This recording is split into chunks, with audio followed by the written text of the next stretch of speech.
Claude Skills has a verified price tag of $17 a month, and Cursor Rules has no line item I could find anywhere. That gap matters when you're budgeting agent workflows at scale. AI coding tools are moving fast right now, so I ran Claude Skills against Cursor Rules across 5 head-to-head tests to see who actually wins. And the thing that might flip your decision has nothing to do with price. It's about where your rules can actually travel with you. My name is Brian, and I'm in these tools 12 hours a day, so you don't have to be. And every number here is traced back to official pricing pages, developer docs, or clearly labeled community reports. If you're running agent workflows daily, picking the wrong tool costs you tokens, money, and portability across your whole stack. Test 1. Cost. The objection I hear all the time is that both tools are basically free because they come bundled with something you're already paying for. But that framing can wreck your budget fast, and if you don't know what you're actually paying per seat, you can't make a real call on which one scales for your team. So I went to both pricing pages, and here's what I got. Claude Skills runs on Claude Pro at $17 a month on annual billing or $20 month to month, which is a real published number. But Cursor Rules, I couldn't find a standalone price anywhere.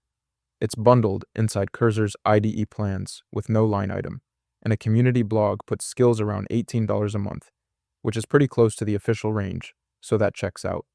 Claude Skills takes cost, and it's not close. I figured Cursor would at least have a published number I could compare.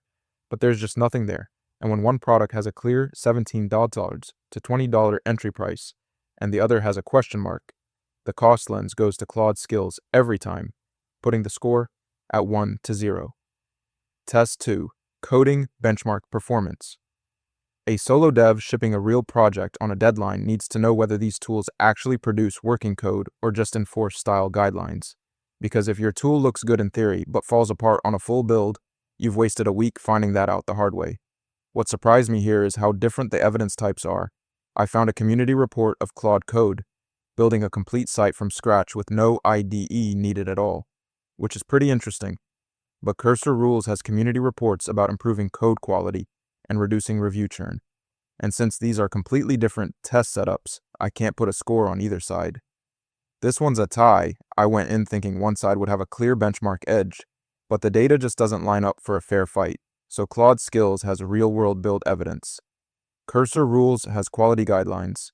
2 different things measured 2 different ways, and the score stays at Claude Skills 1, Cursor Rules 0, 1 tied. Test 3. Speed. Every token your rules load on every single conversation is a token tax you pay whether you need it or not.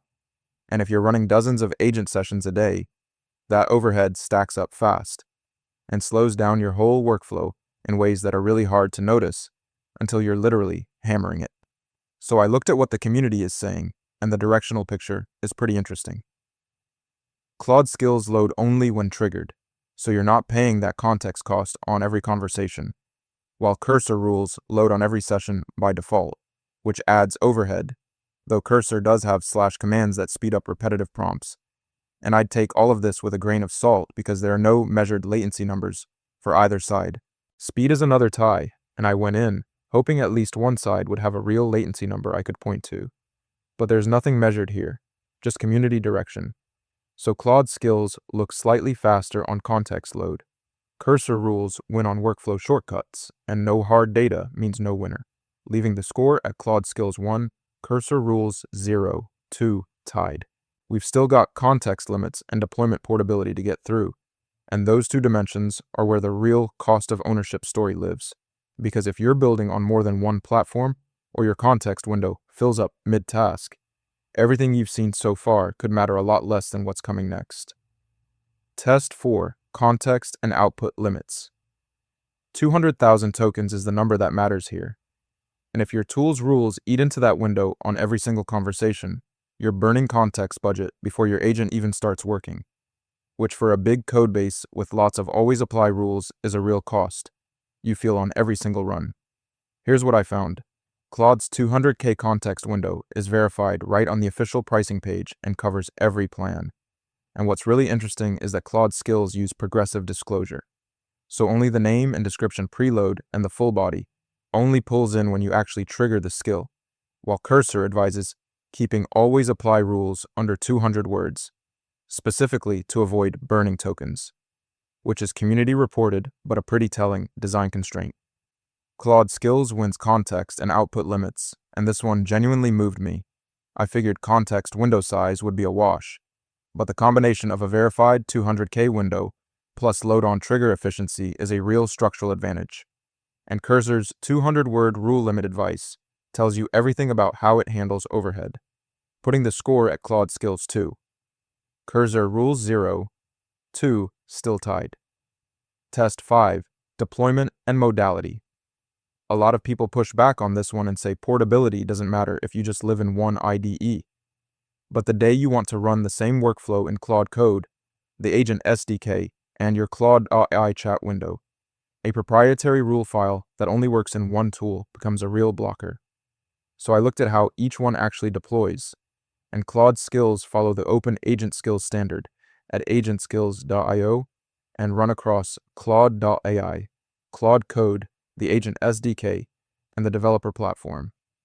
Though cross-tool adoption claims are community reported, so keep that in mind, while Cursor rules use .cursor rules MDC files that are proprietary to Cursor's IDE. One tool, one format, full stop. Claude Skills takes deployment and modality, and this is the one that caught me off guard from a cost of ownership angle.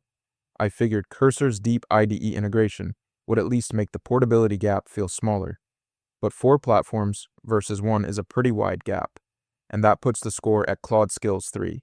Cursor Rules 0, 2, tied.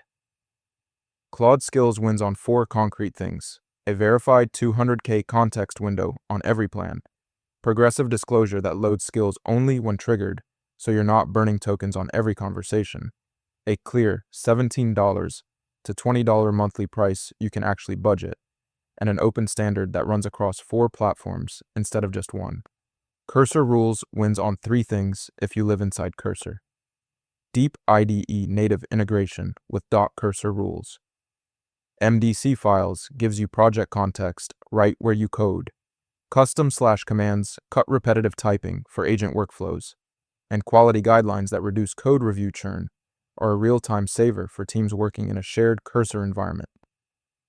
I went in thinking this would be closer, but the cost of ownership picture is pretty clear. Claude Skills won 3 tests, 2 were tied, Cursor Rules won 0, and $17 a month, a verified 200K context window. And an open standard that travels across tools is a hard combo to beat.